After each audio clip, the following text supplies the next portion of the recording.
Hello, this is Sunny Sleeps, and I am finally awake. This is part 3 to Sheila's, and I don't know if there's much more left of this game, but I did want to put a content warning that there are mentions of dysphoria, anti-transgender sentiments, and potential feelings of suicide or self-harm. So if those are things that bother you, I would recommend you to click away from this video and enjoy some other types of media. So let's continue. I somehow didn't go through after going through the one where she wants to help others that need her. The fact that she's lazy as a koala. I don't know how I didn't go through that one. I thought that was the first one I went through. But Sheila walks up to the chest. If you try to walk out, it says that she's like, there's a chest up ahead. This better be an amazing treasure. When opening it, Sheila discovers a lot of stuff she has made. Paintings, writings, pictures. There's even a plushie she tried to fix. That was the plushie in her graveyard.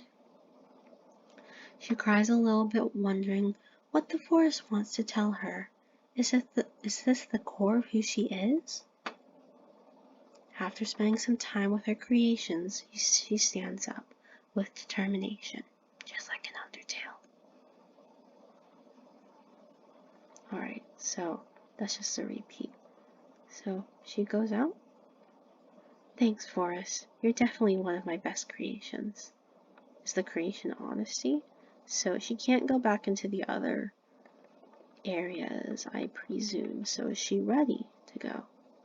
Alright, let's do this, Sheila.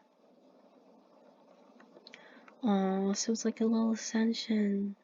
Look at that. The little bottom looks kind of like, it's not fire, but it's definitely an explosion of something. Oh, it's the morning. Hi, voluntary dreaming machine. I shouldn't sleep again. I just woke up. Although, it can be so tempting. No starry sky, just a sunny day. Interesting. So,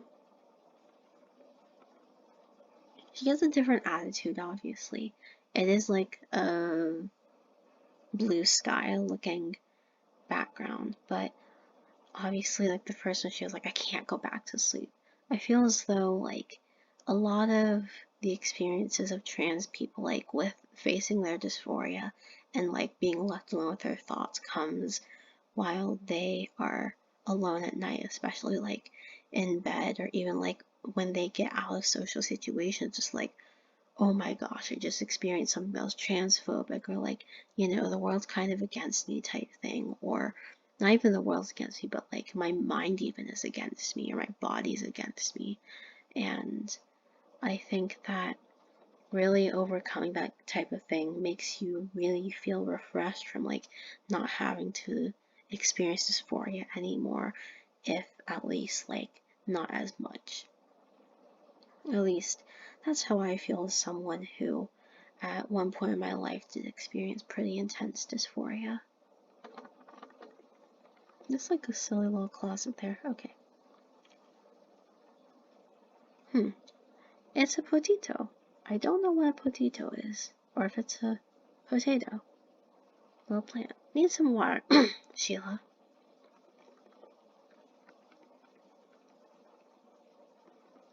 What the heck's a voluntary dreaming machine? That just looks like a computer. Unless I'm just not getting some joke. Oh, so a lot of it was like just depression type things and being awake at night, I believe. I think I got the strength to do something. Thanks for playing. That was really cute.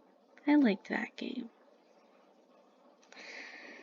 Oh, I think it's very much like... I really like this game because it portrays things both in a symbolic way, but also in a realistic way that like shows off how dysphoria can be really destructive to one's self-image. For example, in the Dysphoria Mansion, how one can like really internalize one's past, especially one's childhood, because I feel as though a lot of people feel like they lost a lot of their childhood to an identity that wasn't theirs, which is something that a lot of like people who are binary transgender might feel. I do not know necessarily about non-binary people, but it can definitely be an isolating thing to be in a lot of gendered activities. And then I think that I don't know what the fields were called, but the fields very much represented like kind of an escapism type thing and like ideal reality, but also I think just getting away from like, things that are like toxic, I suppose. And then, I don't know, the honest force is really being honest with yourself, I believe, and getting away from dysphoria is something that's really hard for people, but it's also super enlightening and can really bring out a different side of someone who's been stuck in that very vicious cycle for a long time.